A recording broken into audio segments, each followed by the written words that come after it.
Hello everyone, Charles Watts here. Welcome back to Inside Arsenal. It is Friday. I hope the day is going well wherever you're watching or listening to this around the world. And it should be, because today is the day it all begins. 2025-26 season. Premier League is back. The Barclays is back. We are there, people. The summer is done. It is behind us. Well, in a relative speaking, obviously, the summer's still going on. But you know what I mean. That sort of dark couple of months where we're all waiting for football. Everyone's losing their head over transfers. And that's still going to happen. Of course, it is until the end of the transfer window.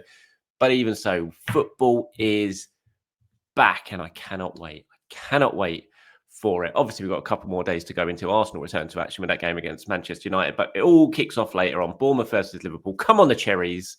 Give us a nice start to the season. Don't think it's going to happen, but you never know. So we're going to talk about that in today's show. Now, Mikel Arteta is going to be speaking a little bit later on today at London Colney, his first press conference of the season. I will do another show after that a little bit later on today, looking at what he's had to say in that press conference. So keep your eyes peeled for that a little bit later. Be interesting to see what he's got to talk about when it comes to, I don't know, transfers. I'm sure he's going to be asked about, probably going to be asked about Tony Adams' comments on Martin Odegaard, I imagine.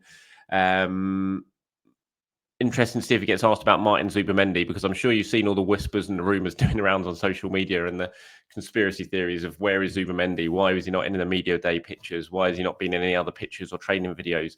Lots of whispers doing the rounds on him and whether he's picked up some sort of injury. Hopefully not. But I wonder if Mikel will be asked about that and if he'll give a bit of a response to that.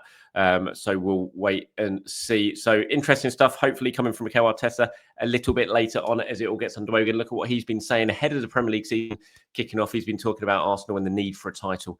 So we're going to look at those quotes, going to look at a few other bits and pieces as well. Got some comments and questions from you guys to get stuck into.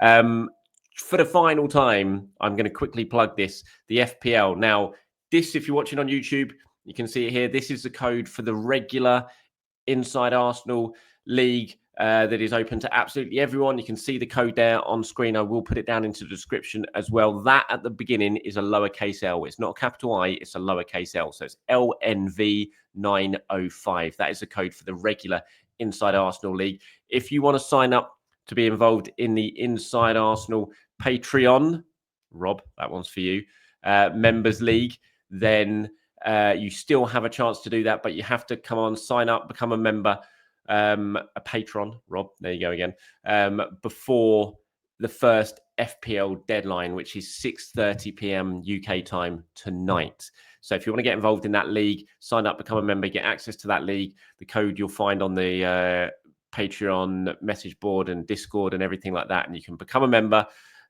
Join the league, and then you're going to get access to that league where we're going to have manager of the month prizes, going to have overall prizes as well. So you're going to have plenty of chances to win in that. The link to become a Patreon member is down below in the description. Just copy and paste that into your browser. Go and do it direct through Patreon. Don't do it through Apple, because they add on their little stupid Apple surcharges, which they shouldn't be doing. So yeah, do it direct through patreon.com, become a member. The description's there. As I said, just copy and paste it into the browser and you can do it. But you've not got too much time left to do that. Loads of you have joined this week, which is great. Happy to have you all on board. Hope you're really enjoying it and enjoy what you find over there. We will also have a weekly FPL show that's going to go out that I'm going to launch next week. Where we're going to look at the league, how it's shaping up, who's doing well. We might get some of you guys involved in that show as well as the season goes on.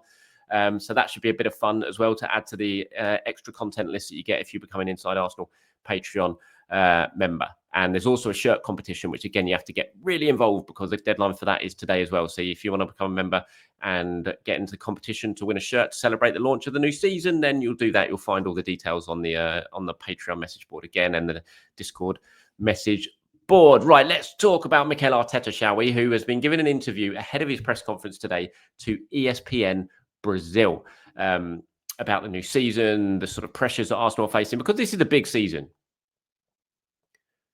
It's a really big season for Arsenal. It's a really big season for Mikel Arteta. He's under pressure. There's no doubt about that. And he's under pressure because of the expectation that he's brought to the club, because of the quality that he's brought to the club, because of the standards he's set at the club. And he's under pressure to get Arsenal over the line. You know, there's going to be very little respite for Arsenal and Mikel Arteta this season. Just brace yourselves. You know, any defeat, any drop points, any poor performances, everyone's going to be on Arsenal like never seen before this season. I'm fully expecting it. It's going to be a theme of the season. I'm sure Arteta is expecting it. You already see the narrative, everything, you see it all the time. If he doesn't win anything this season, he's going to go. He's got to go, all that sort of stuff. The narrative is there. We've all seen it. We've all heard it.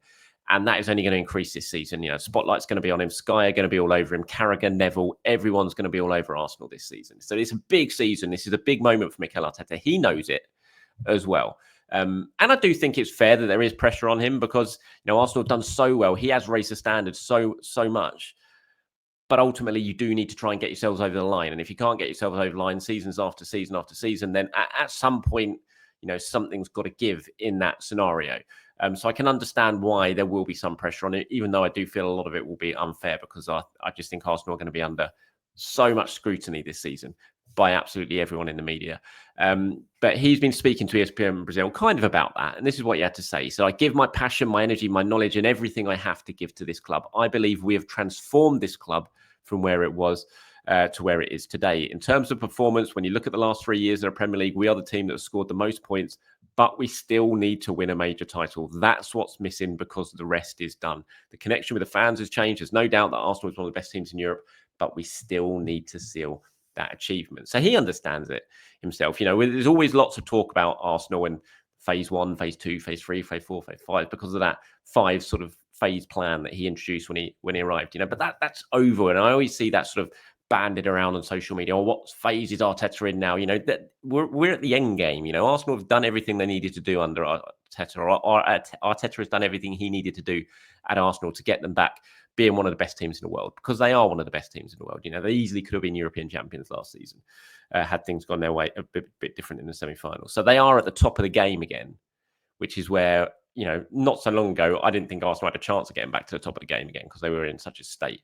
But he's taken us there, which is great. But, you do need to get over the line, obviously, because we don't want to look back at this period as being so close, but not having the enjoyment of just seeing that trophy lifted that I think we all feel like we deserve, and that this team, these players absolutely deserved. So, he knows this is a big season for him. Of course he does. There's no doubt about it. And he's a winner, absolute winner, and he will want that. He will want that sort of crowning moment of everything that he's done at the club to get him back where we are. So he talked about the summer in this interview. He said it was a summer in which we had the chance to rest and relax. It was also a summer in which we worked really hard, in which we were able to sign new players and have a bigger quality squad. It's going to be an exciting season. Just look at the level of all the teams of the league in general. He also talked about Victor Gyökeres in this interview, and he says, we have bought a special player. When you look at his statistics, it's impressive what he's done in recent years. And secondly, because we needed to improve in that area of the squad. Last season, we had injuries to important players who were out for 4 or 5 months, and this level, that is just unsustainable. Now, given all the context, we needed a player who had the personality, withstand the pressure of putting on that shirt and going out on the pitch with all that. Victor has all of that. I think that's a really important point then, when he talks about that, because of all the context, we needed a player who had the personality to withstand the pressure. And, there is huge pressure on Gyökeres. There will be huge scrutiny on Gyökeres because the whole Arsenal need to sign a striker thing, it was bigger than just Arsenal. It was a football-wide debate. Everywhere you went, any TV program, any TV station, no matter who was playing, somehow a conversation would come back to who Arsenal are going to sign up front, what striker they're going to sign up front.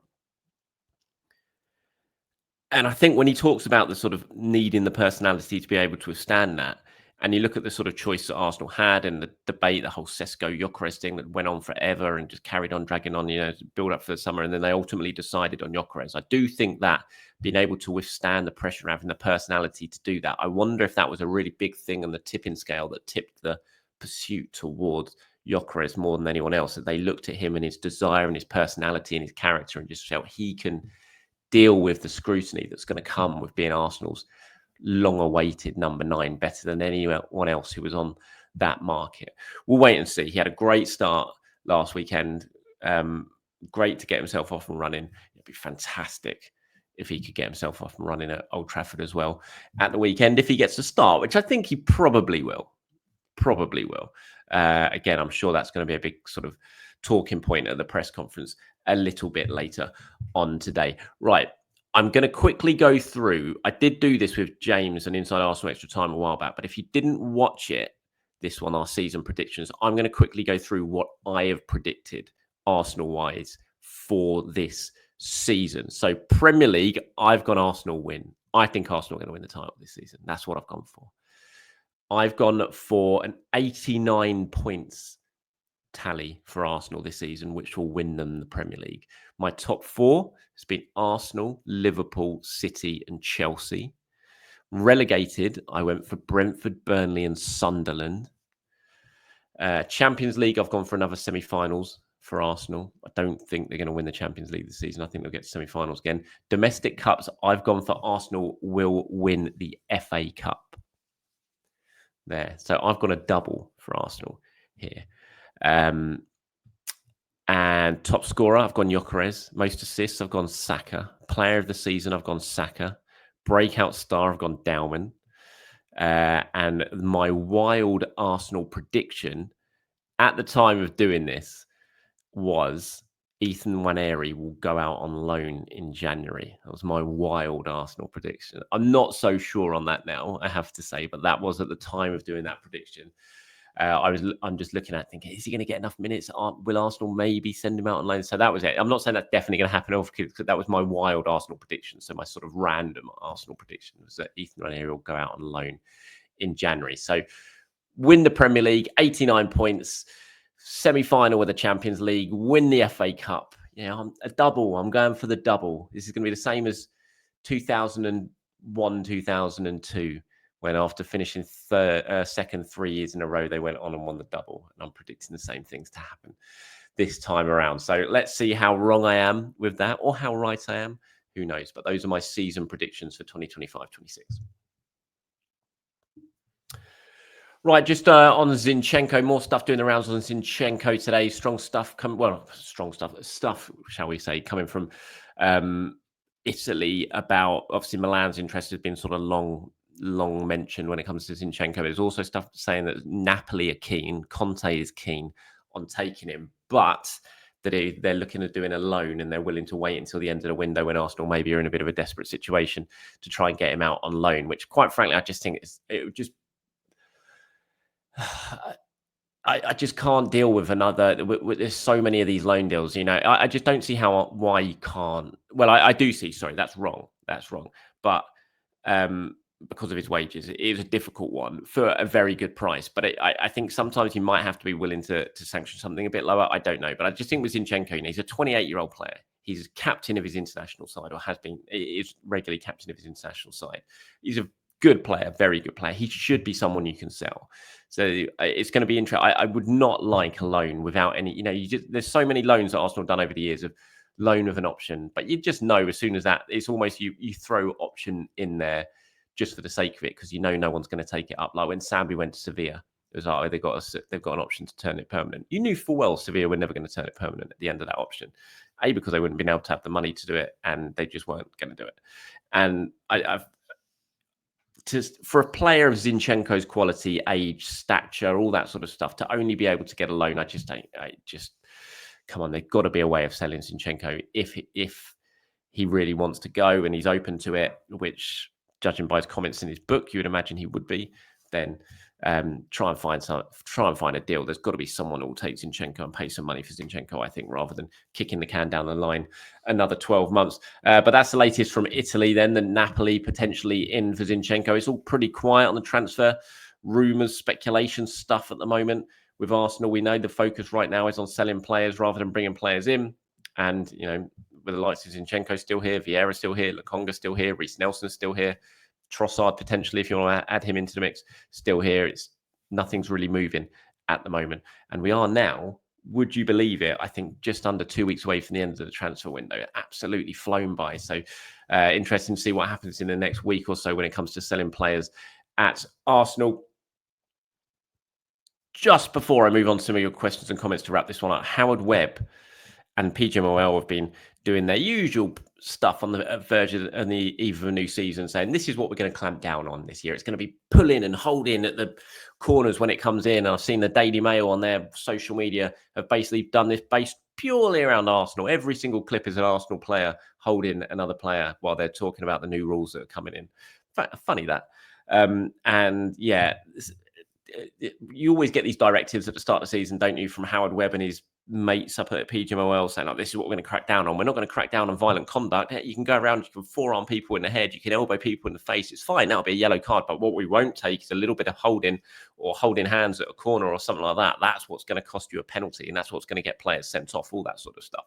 And so this year, the big thing is about holding. It's about simulation. It's about players going down, holding their face when they've really been hit in the chest. Because again, those are the really important thing that matters, rather than bad tackles, horrible tackles on the ankle that can snap them or smashing people in the leg. But anyway, as you can tell, Howard Webb is not my biggest fan. Sorry, I'm not Howard Webb's biggest fan. He might not be my biggest fan either, if he even knows who I am. And this is what he had to say on the new sort of rules that are going to come in. I would expect to see a few more penalties given. What we've said to the officials, if you get one of these situations where one player is clearly dragging another to the floor in a non-footballing action, even if it's off the ball, we expect the referee to see it, or if it's a clear one, VAR will intervene and recommend the referee look at the screens because of the criteria we've laid out. This is the important bit, everyone. Remember these words. He said, this is not going to be a 6-week campaign and then we forget all about it. We have to identify the situations that do fall in line with the feedback we've had, and that they're impacting the ability to move on the ball. Clear extreme actions are going to be penalised. So it's not going to be a 6-week campaign, everyone. Don't think that's going to case that someone, probably Arsenal, will get punished for it in the first few weeks of the season, and then it'll all be forgotten about and everyone can get back to doing it for the rest of the season because they've done their little bit at the start of the season, which we always see. Tomiyasu, for example, getting sent off Crystal Palace for the time wasting over a throw where he took 6 seconds to turn throw. Declan Rice for nudging the ball away. Trossard for kicking the ball away. Then no one else gets punished for the rest of the season. But this time, it is not going to be a 6-week campaign that everyone forgets all about. Cheers, Howard. I will hold you to those words, and everyone else should as well. Right, a few questions and comments to wrap this one up before I head off for this one. Tom has got in touch on the Inside Arsenal Discord, which you get access to if you're an Arsenal Patreon member as well. Says, how many points do you think we should be aiming for from the first 6 games? I mean, look, it's a really tough start. I'm going to quickly bring up the fixtures because I can never get the order right in my head at the moment. But obviously, it's a tough start. But you look at, I want Arsenal to go and win at Old Trafford. I won't be devastated if Arsenal draw at Old Trafford at the weekend because, quite frankly, Arsenal are rubbish at Old Trafford, always have been. And anything that's not a defeat, I always take as something as a positive when it goes to United, even if they're terrible, which they have been. Arsenal just can't win there. Very rarely win there. So I wouldn't be devastated by a draw, but I would absolutely want a win, no doubt about it. I think Arsenal will beat Leeds at the Emirates. Liverpool, if you had to force me to make a decision right now, again, I'd be delighted with a point at Anfield. It's very, very tough to get anything there. Arsenal have got a decent record there in recent years. So, I think if Arsenal come away from the first 3 games with a win, and I mean, if Arsenal gets 7 points, I'd be delighted from those games. If you win at Trafford, beat Leeds, draw at Liverpool, I'd be absolutely over the moon. I think if Arsenal got 6 points, if they won at Old Trafford, beat Leeds and lost at Liverpool, I wouldn't be distraught. It's really tough to predict. Look, I think they'll beat Nottingham Forest. I think they can beat Manchester City after that, and then Newcastle away again is a ground that Arsenal are terrible at against a team Arsenal are terrible at, especially at St James's Park. So I don't know, those 6 games. I think if Arsenal are on,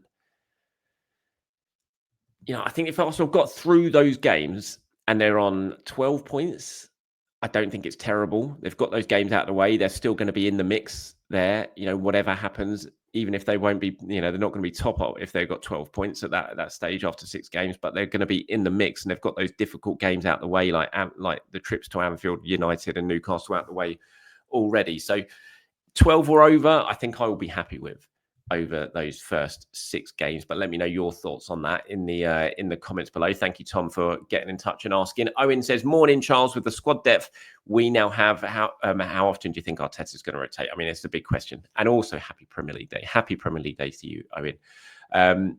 How often do I think he rotate? I think he's going to rotate more. I do.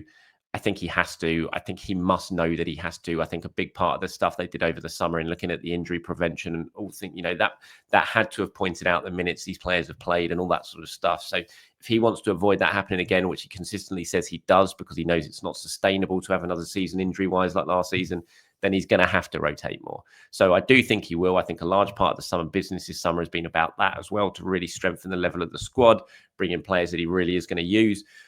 So I do think he's going to rotate more. Do I think he'll change hugely? No, because I think he's pretty set in his ways. I still think Saka's going to play an awful lot of minutes a lot of the time. I still think Odegaard's going to play a lot of minutes. I think Rice is going to, Gabriel, Saliba. But I do think he will get better at it. I mean, is my answer to that one. And then we've got one from Piers here who says the August player of the month usually goes to a new signing. Call it now. Who is winning our player of the month, Zubimendi or Gyökeres? Well, hopefully Zubimendi's fit, and these rumours and these whispers about his absence for all the pictures are nothing more than conspiracy theories. I think if Zubimendi's fit, I think Zubimendi wins player of the month in the first month of the season. I just do. I think he's going to be brilliant. I think he is brilliant. I think we've seen that already in the preseason, and I think he will. I think he'll take it to the Premier League like a duck to water. So I would say Zubimendi as my pick for August Player of the Month for Arsenal, and that is it for today. Well, no, sorry, excuse me, not it for today, because I will be back after the press conference to do another thing to go over the big headlines from what Mikel Arteta has had to say in that. But that is it from me this morning. Thanks for watching, everyone. Thanks for listening. I'll speak to you soon. Bye bye.